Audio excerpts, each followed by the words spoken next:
Hauri mwana wangu manu yasite. Urikuti shamwari.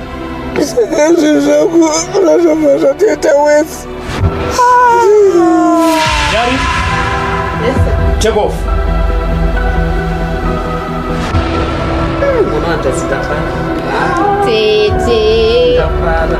Kira mchitineze.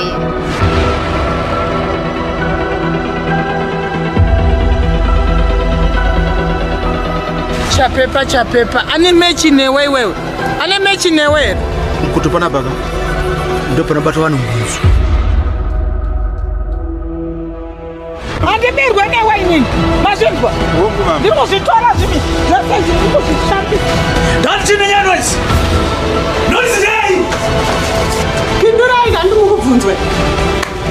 Good job. Thank you.